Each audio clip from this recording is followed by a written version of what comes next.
Welcome to Countyline on Public Access Television. I'm Mike Green, the Public Information Officer for Allen County Government. Coming up on this edition, how businesses prepare for disasters or emergencies and the role government can play in helping them prepare for the unexpected. We'll take you to a seminar that dealt with that very subject. Also, we'll look at the role Allen County is playing in helping bring a new form of elections to a republic in West Africa. We're here outside the City County building where some big changes are going on to make this building more green and hopefully save more green on electric bills.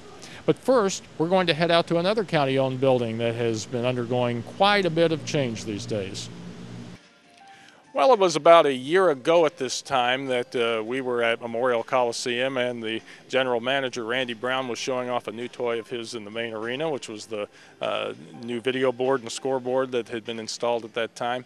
And a year has passed, and there's still a lot of things taking place in the Coliseum, not necessarily in the main arena, but in some of the other just as important aspects of the Coliseum. And Randy has been good enough to take some time to share some information about that. We appreciate that, Randy. And we're in one of the 4 expo halls you have here, and these expo halls are undergoing quite a bit of renovation.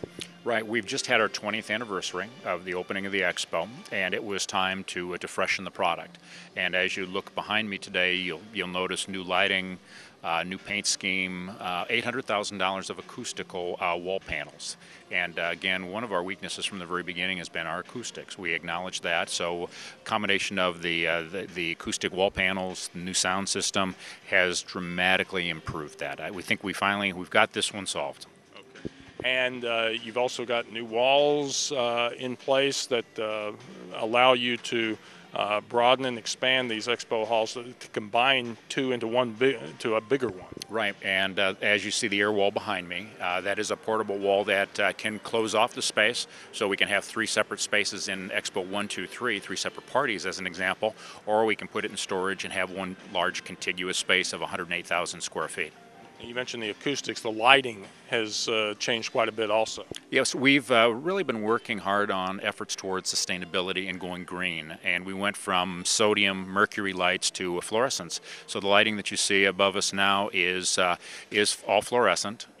Color temperature is approximately 35,000 K, which means it's very white neutral, which as we do food shows, as we do the Vera Bradley sale with colors and fabric, it's very important for those events. You talked about the amount of money spent, and obviously there's big bucks involved in this. So why is that so important from the Coliseum standpoint to keep these expo halls as fresh and up-to-date and modern as possible? We've spent, for the Expo renovation, as part of the project, just over $5 million. And it's a matter of how we compete in our circles with the markets we compete with. And I'm talking the likes of Grand Rapids, Dayton, Toledo, South Bend, Evansville, and Indianapolis to a much lesser extent. But we have to always be aware of what the competition is doing. And I'll say that we've got one of the larger buildings. I think we have one of the nicest buildings. But now, again, we can say we're state-of-the-art, and more show managers are looking at green and sustainability as hot topics for their events and their exhibitors. We're taking some substantial strides in that direction too. So the important thing is giving people and show managers reasons to come to Fort Wayne and to the Coliseum. We think we've done that. Another nice aspect, as we kind of mentioned, the versatility of these expo halls, so that they can be arranged to suit just about any size event that a person is looking at holding. Absolutely. Whether we're talking trade show, consumer show, our average consumer show is 80,000 square feet. So with our just sheer quantity of space, we're typically alternating shows. So we'll have one show possibly setting up at the same time another one's open. Or if we're talking a show the likes of the home show that uses all 170,000 square feet of exhibit space, we do have the space for the events to be successful. Wedding receptions, monster truck shows, I mean, and anything in between. those kind of events.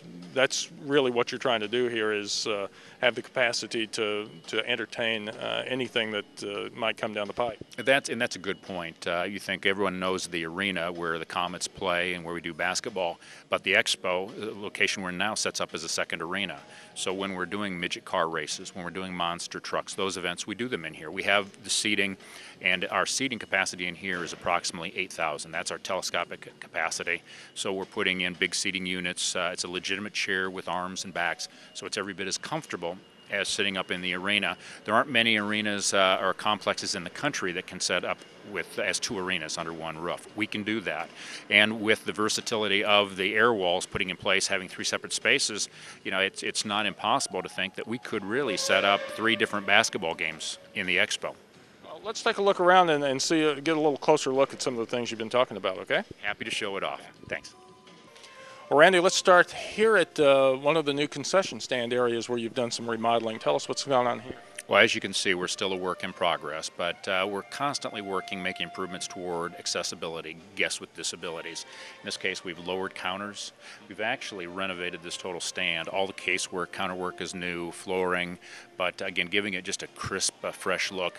Part of our initiative in our food service department, and our executive chef is coordinating this, but we're really moving toward fresh-made product. So as a guest comes up to the counter, orders a hamburger as an example, that hamburger is being cooked fresh for that order. Same thing is true with other products from the stand. So, but having it ready, having it fresh, having it accessible, that's all part of this initiative. Big deal about going into a little more healthier type menus. Are you looking at that as well in food service? We have done that, and 2 directions with that. One is going with healthy products. The other is, again, with our sustainability efforts, using products that are recyclable. And I'm talking about, you may look at what would normally be a plastic fork, plastic spoon. Those are now products that do decompose in the landfill. So again, part of our initiative, that plastic fork isn't plastic anymore, it's actually cornstarch. Okay, that was a look at a little more of the traditional type of concession stand. The area we're in now is a little more non-traditional, at least I think from an arena standpoint. Kind of explain what you're doing here. This is a new concept for us. This concession stand that you see behind me is designed to be where a guest will walk in the stand and actually select his or her items and then go to a cashier for a checkout, much like a gas station.